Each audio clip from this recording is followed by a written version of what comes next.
there you are. Yes. All right. Managing.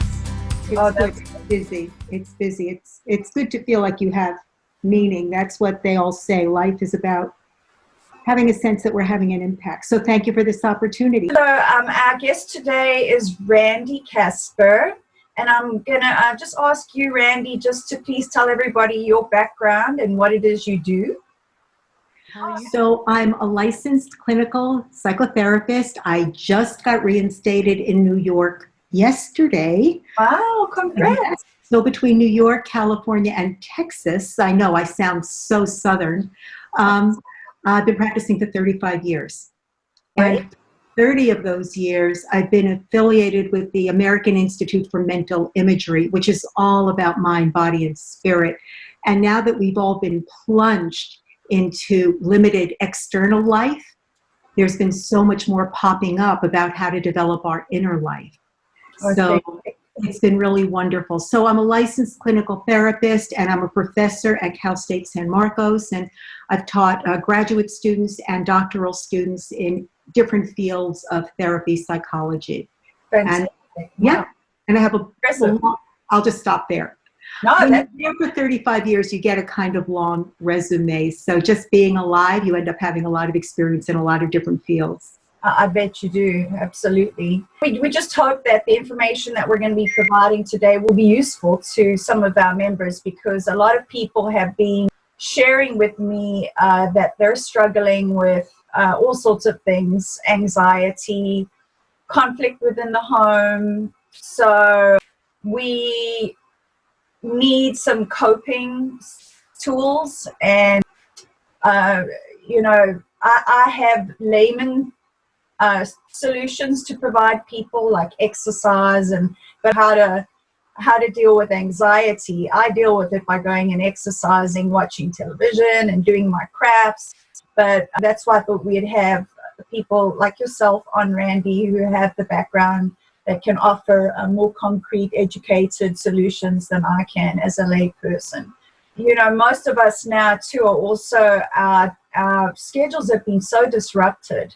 And it's amazing how we need routine in our lives. And so people are having a hard time even establishing new routines because they're confined within their homes. They're stuck with people that they're not always comfortable with, especially the teenagers. The teenagers, I'm hearing from moms that are struggling with their teenagers because they're teenagers. Yeah. And I keep hearing, I can't wait for school to start again. But at the same time, there's a lot of mothers who are so afraid of their kids getting sick when they go back. And then the job loss situation is very real. Some of our members have experienced job loss. Some are not sure about the security of their position. So it's all these things besides the COVID issue, and then the isolation and the loneliness, and it's just seems to snowball. So have you seen and noticed any specific issues that your clients, or that in general that people are dealing with, that you've everything that you mentioned? I mean, there's nothing that people aren't experiencing right now. The wide range of issues, ranging from interpersonal relationships, as you mentioned, children, spouses, parents, friends, of course, and intrapersonal, right, between me and me. I'm seeing everything. Depression and anxiety. What I'd like to do is share a story first to start, if that's okay. So before we talk about coping skills, I think it's really important to normalize what people are going through. That's absolutely right.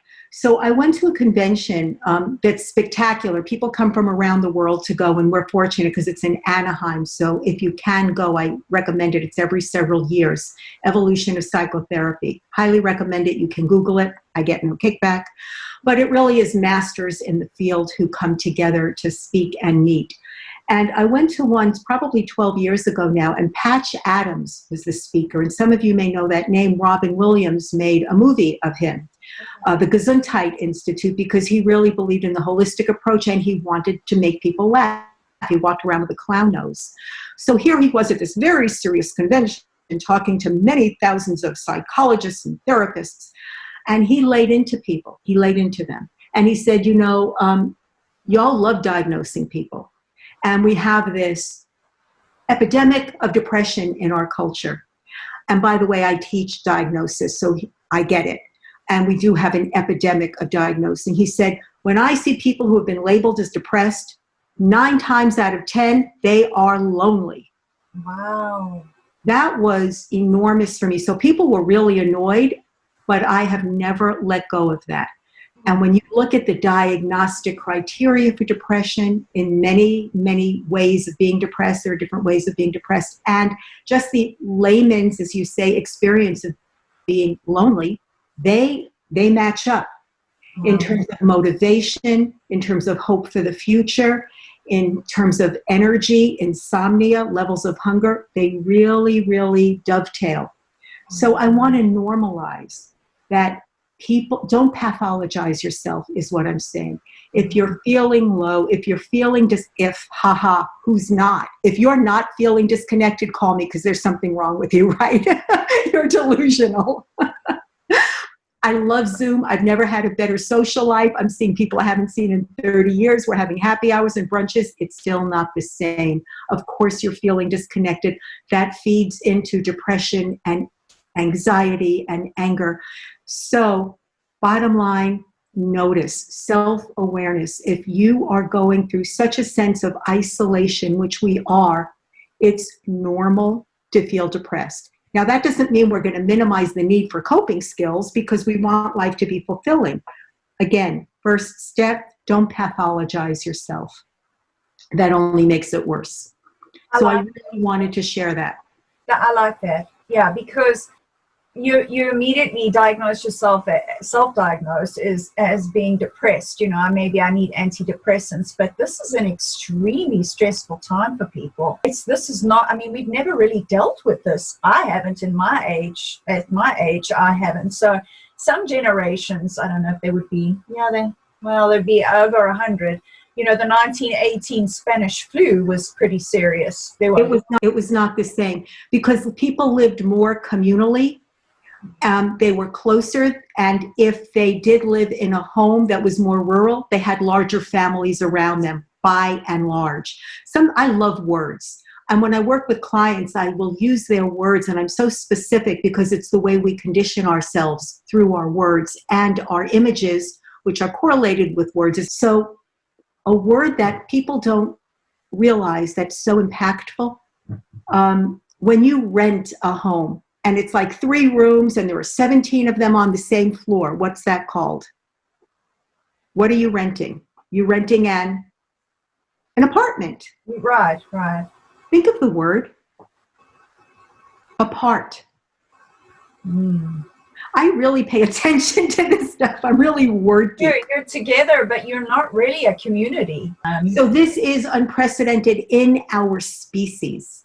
This is the least tribal we've been. We see tribes coming up in different ways over the internet, sometimes to our detriment. So much about politics is about creating a tribal identity because we need connection. And when we don't have them in the rest of our lives, we glom onto what's being fed to us and we become very vulnerable because that's how much we need connection. Without it, we feel lost. And I wanted to normalize that. No, this is unprecedented in our species. No, it's true. Yeah, and people don't know how to cope. Some are trying now to exercise, but people really don't know how to cope. Do you have any suggestions with coping mechanisms or? Well, you touched. No, just simple solutions like actionable, practical things we can do. Also, just to control our mind, because your mind, when it runs away with you, just it's difficult when you start getting to a negative pattern of thinking. Do you know what isometric exercises are? No. Do you remember those from the 70s? So it's when you put one muscle against the other and they both get stronger. Okay. So that's what I picture when we try to control our mind. That if I'll never get out of this house, and then I say, you're being ridiculous. It's not likely that I'm going to go, oh, okay, I'm good. No, you're going to argue back and forth, and then your head's going to explode. So what I think is so much more powerful rather than try to get rid of a thought, add a thought. So let me tell you what I mean by that. You said how to control our minds. I may be more stubborn than most, but I don't control my mind very well. So I don't try to control my mind. I try to be aware of it. And then the thoughts and the feelings that used to overwhelm me and used to come over me like a tidal wave, they recede and they're more like annoying background noise. So for example, oh my God, if I don't get out of this house, then I'm going to lose all my friends. And if I lose all my friends, then I don't know what I'm going to do. And if I'm depressed now, I'm going to be even more depressed then. And if I don't stop eating, does that sound familiar? Yes. So especially eating. I'm going to share an acronym with you that actually comes out of the field of addiction before we leave that has to do with that. So I want to make a note. I want to share something that's been really helpful for a lot of people. So here's a recipe for anxiety. It's a recipe. I know that you love to bake. So you have, right. So you have yeast and eggs and sugar and flour and you put water in it, you've got a cake. Maybe more fancy, maybe not the fanciest cake, but you've got a cake. That's a recipe. The recipe for anxiety is if blah, blah, blah, then blah, blah, blah. Or what if, what if, what if. It's an attempt to predict and control the future. Guess what? Good luck with that.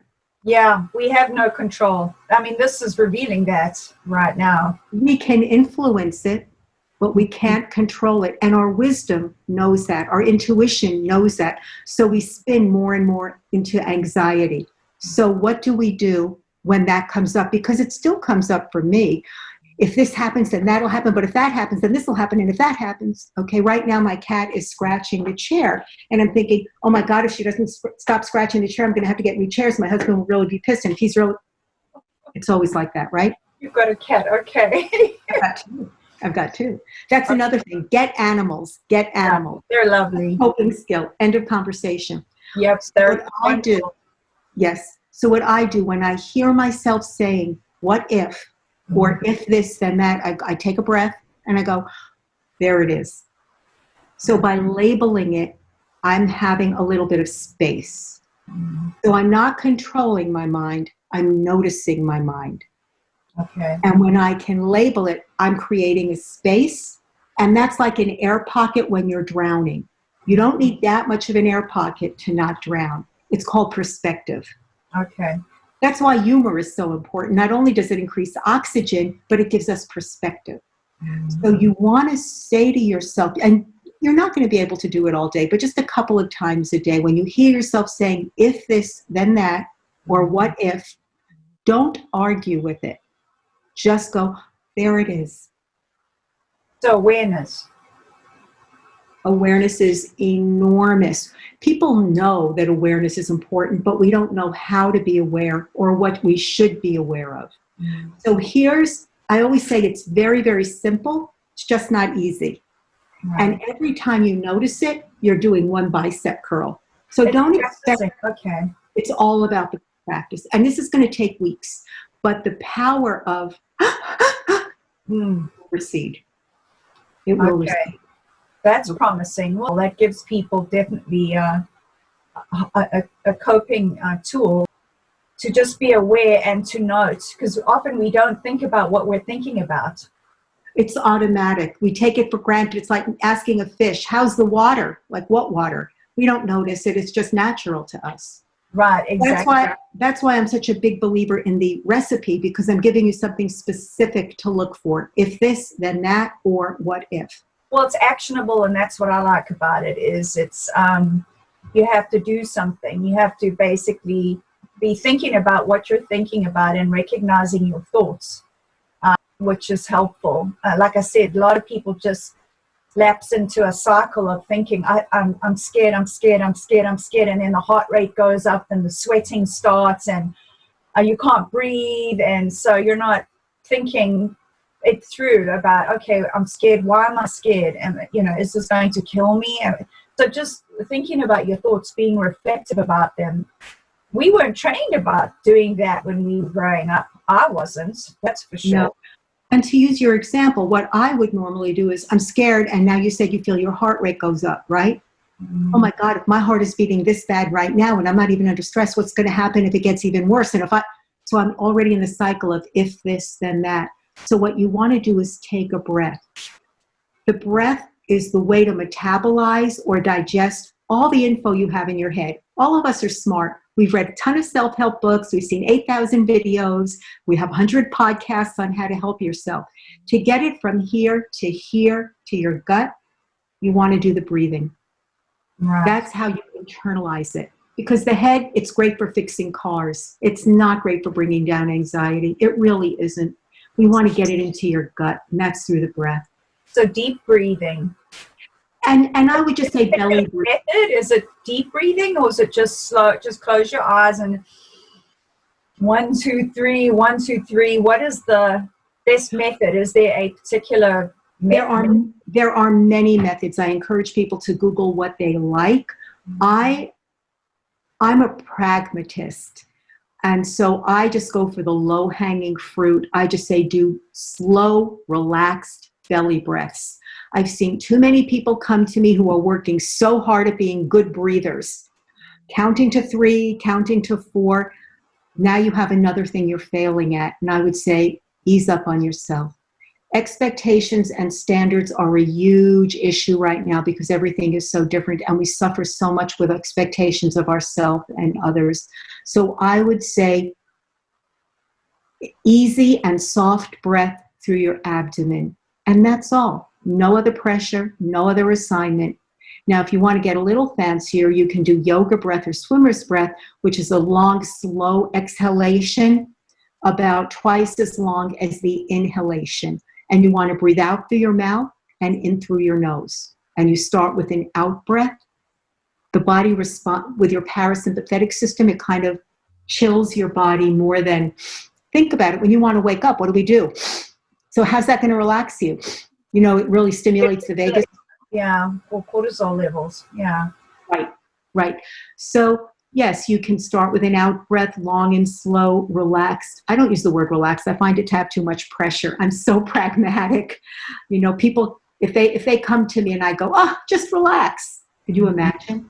Yeah. What I do say is, see if you can allow yourself to become 10% softer.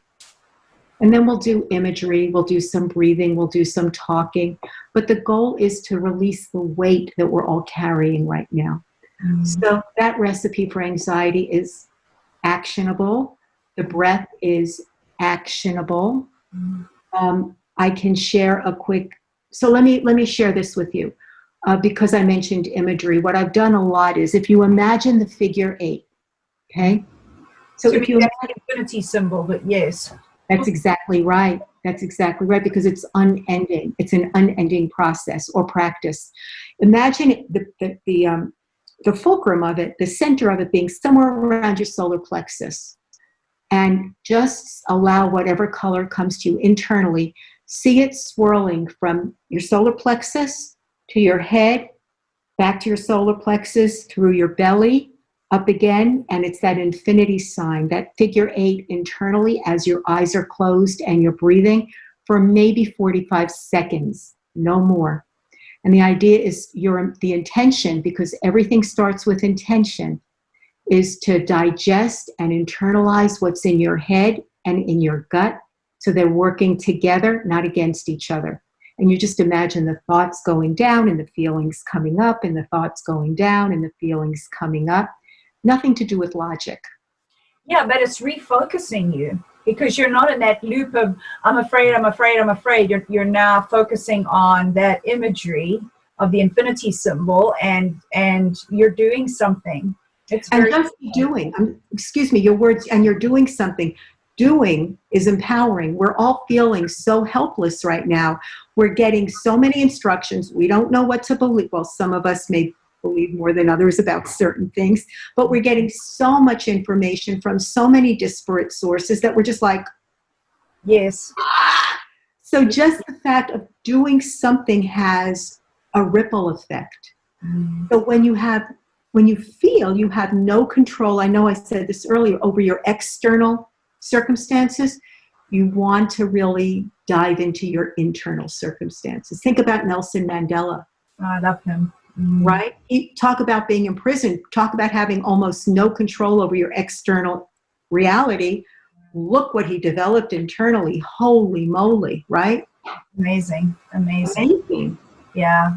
And that way that he lived while confined and locked up actually had such an influence on his captives around him. The wardens fell in love with him. He was an amazing man. And I think the reason we are so impacted by him because we see ourselves in him. Believe me, I'm not comparing myself to Nelson Mandela. I can't touch the hem of his garment. But part of our wisdom knows that what he lived is a truly realized human being. Yes. And because when we make a shift, all those people who are so annoying to us outside, and his jailers were a lot more than annoying, they shift. It's just a truth. People respond to us differently, and we don't have to do all of the negotiation, all the conflict resolution, but I can give you a tip about that. Okay. But there's a Hawaiian practice called Ho'oponopono that's all about making an internal shift, and the effect it has on your external world is amazing. Oh, definitely. I believe that. I mean, I talk a lot about reframing, not having children, not being able to have children. That control was taken away from me. So I had to reframe my life of what I considered a normal, the normal path was not going to be me. I was not going to have kids around and grandkids. So I had to reframe. And so that is huge and so important right now because a lot of us struggle with perfectionism as well. And this being trapped inside has just forced us to have to rethink how we do things and change our schedules and change our plans too. Some people have big plans for this year, and this has completely pulled the rug out from under them. They're having to reframe some very difficult situations. I like that idea. I like that you mentioned that because that's something a lot of us have to do at the moment. Well, I want to give you a lot of credit. When you say reframe, what you're reframing are your standards of what's normal and your expectations, and we are always drowning in it. We don't even realize how conditioned we are. So the fact that you can look at it, have a perspective, and reframe it, I give you a lot of credit. Oh, thank you. Yeah, it's taken a few years, but I have, and I'm happy with my life. So I don't feel like I'm missing anything like I did for a little while. So I'm definitely happy where I am. But I see a lot of girls struggling with the same issues. Those who haven't had kids, I have a few people in my life that also struggle with that. And I've been able to help them with what worked for me. But everybody has to go through that journey, almost submission of giving up of what your hopes in certain areas were and just reframe it in a different direction. It doesn't mean it's not going to be a nice life. It can be just as nice or even better. So it's striving after, conventional pathways that you feel like you're never going to be able to take those paths because you don't have the control of it, your health or your finances or whatever it might be in that particular person's world. But yeah. We may have a cameo appearance by a cat, just so you know. I love animals. That's lovely. I love cats. They're to me, they're their own masters. Nobody controls them. They just, If we treated animals differently, we would have such a different species. We have so much to learn from the other species. So much to learn. It would put me out of business. I love animals. And you're right. They're great companions. I had Shih Tzus and my gosh, they were just gorgeous, funny little creatures. I saw myself often in what my dog did. I'm sure I just feel like she was meant for me. It was so funny because some of the things she did, I thought, ooh, that's something I do. Listen to what you said. You said because of your health, you had no control. So what did you do? Yeah. I'm sure you grieved. I did. Oh, yes. And that freed you up to, you say reframe, and I would say to focus your energy. You're caring for this big community of Gaggle Gals, right? It's the same idea of caring for. And because you allowed yourself to accept the limitation and grieve, You Yes. became so free. And what all of us want are basically two things: validation and freedom. Right. You Right. know, Yeah, this is I true. promised you something about conflict resolution, so I didn't want to close without offering this. Yes, This please. this comes from John Gottman, who's a really famous marital researcher. And you can easily Google the 4 horsemen of the apocalypse of relationships. This one is very actionable. So you come home, or I guess we're always home, where you go into the next room, and your partner has not done the dishes. And you're like, are you freaking kidding me? The triggers that start the arguments. Yes. Absolutely. And how do we always respond? Well, you didn't do them either, or I'm the one who's been working, right? When we feel like we're under attack, biologically, we are programmed to defend ourselves. Biologically, physiologically, it's normal. The problem is it never works. No one's ever said, but I've been working all day, and their spouse goes, oh yeah, you're right, have a cookie. I mean, it never, ever works. So what do? Number 1 is defensiveness never works. You're not going to convince the other person, give it up, and that's hard to do.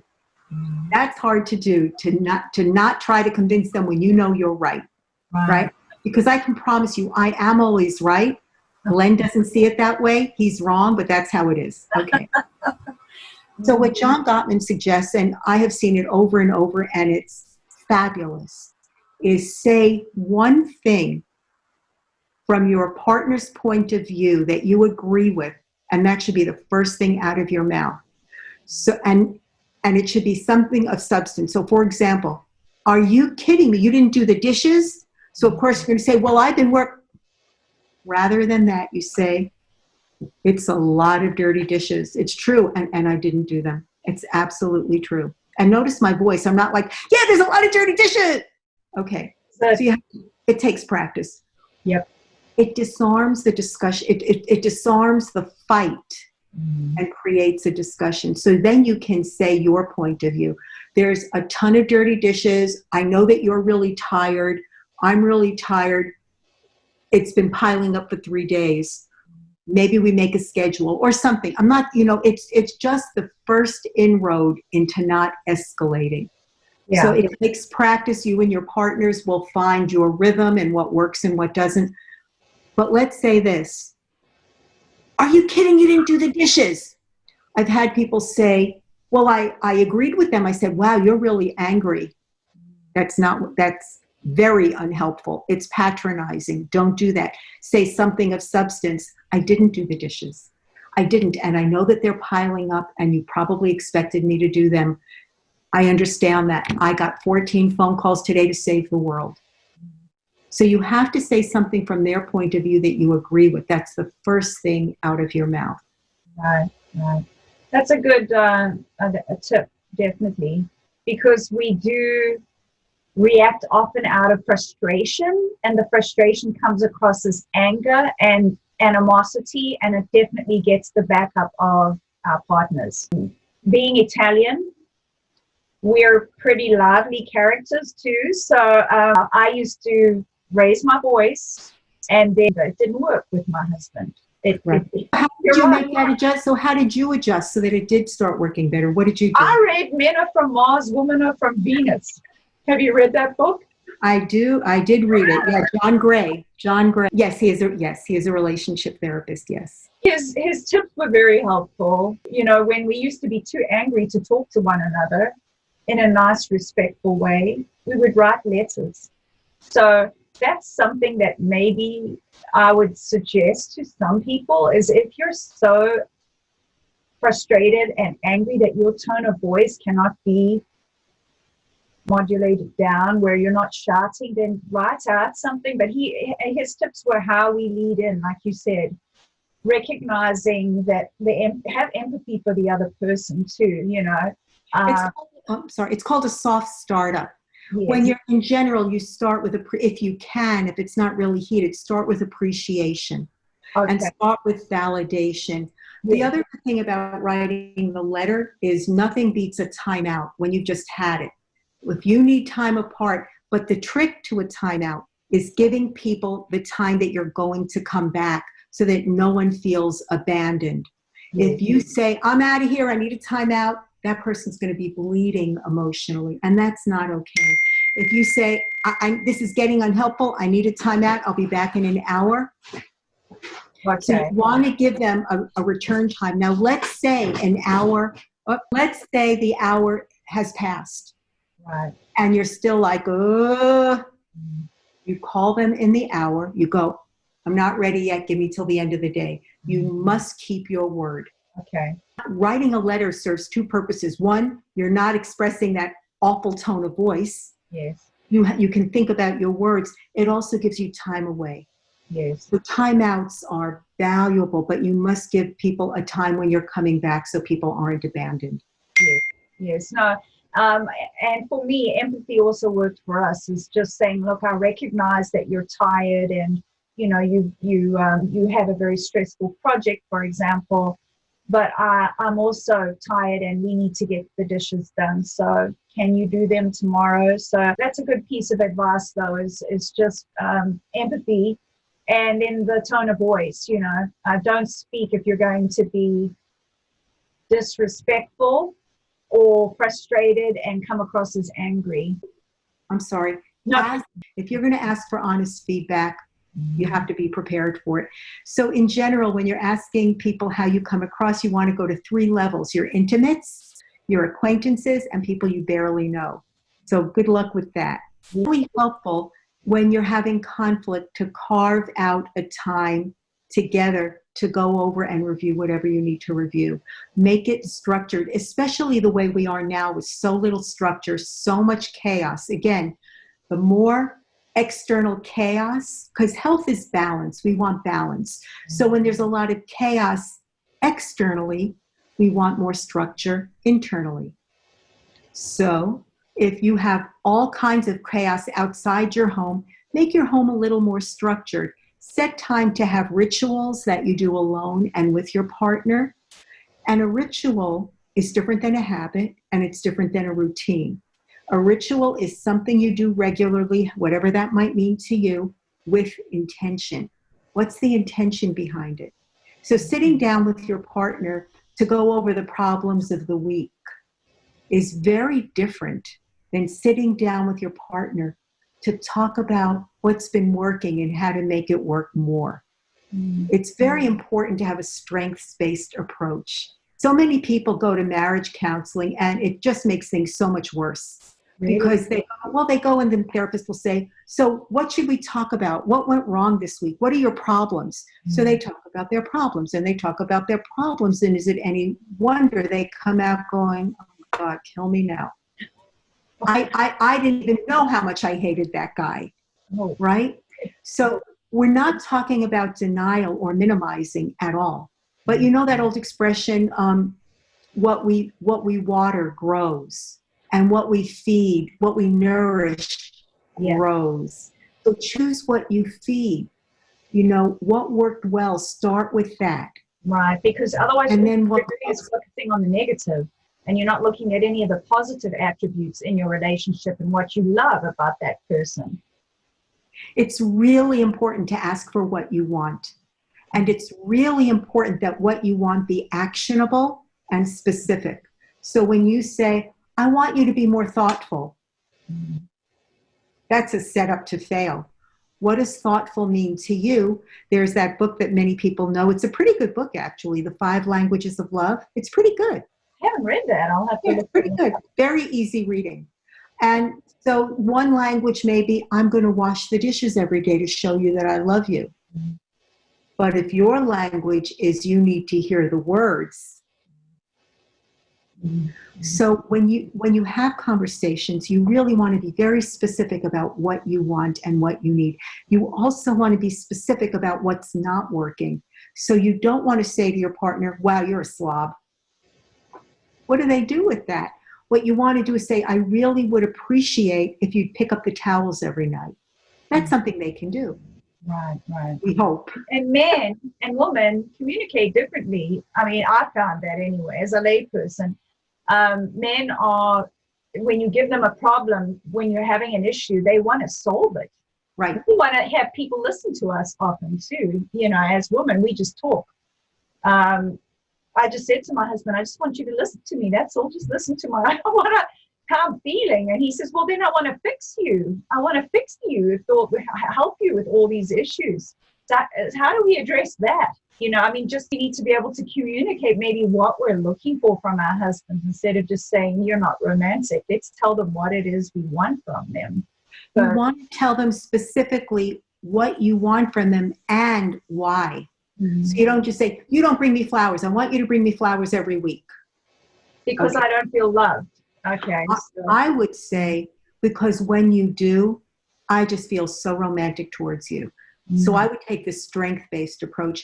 I would love, it would mean so much to me if you bring me flowers every week, because it just reminds me of how blah, blah, blah, of how wonderful it was when we first met. It reminds me of how close I want to be with you, blah, blah, blah. It has to be true.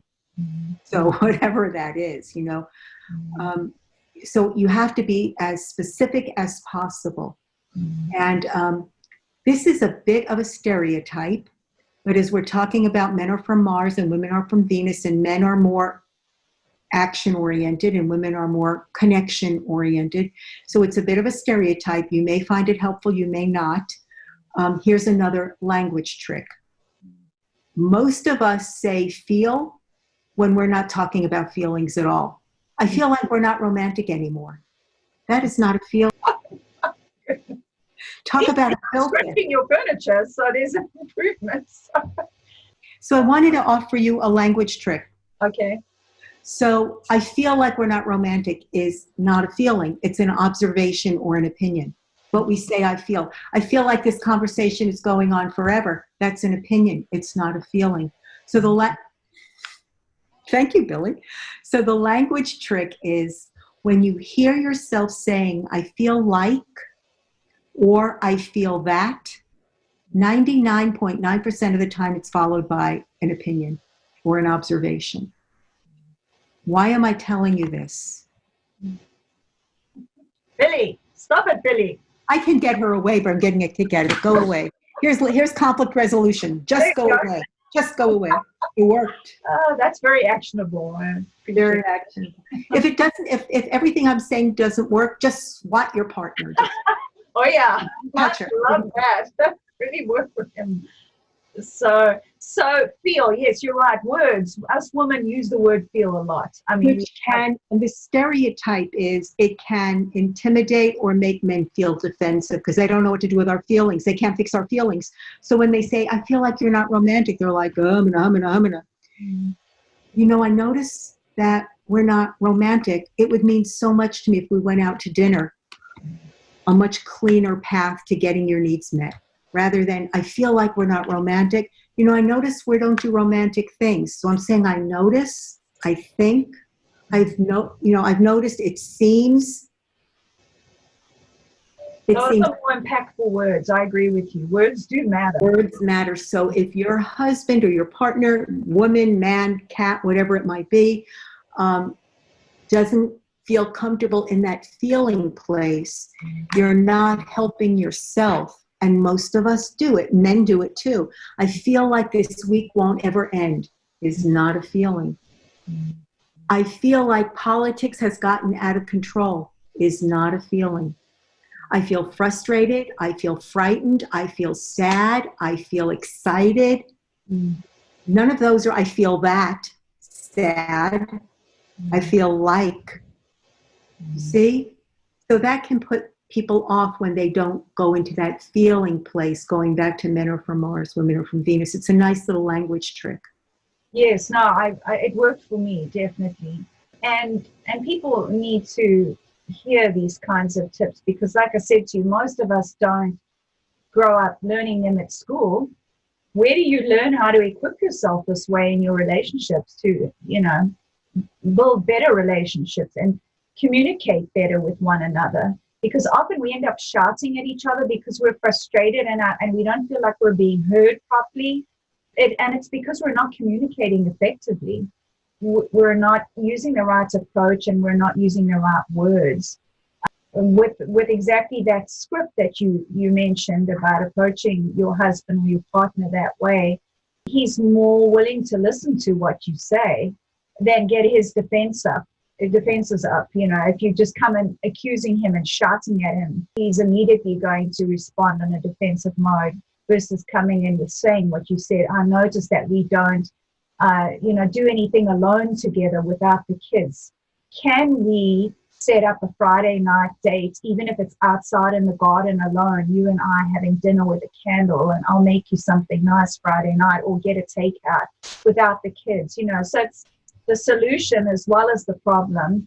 And then you start a conversation that way instead of an argument. And I love what you said. You said that we can communicate effectively, because so many people come to me and say we don't communicate. Trust me, you are always communicating. 100% of the time we are communicating. The trick is, are we communicating what we mean to, what we intend to, and what we want to? We are always communicating. So I hope this has been somewhat helpful. Yes, thank you so much. I really appreciate you doing this for us at Gaggle Girls, and I'm glad you are a member as well. You're a jewel, and I appreciate your time and your expertise. Thanks so much, Randy. Appreciate it very much.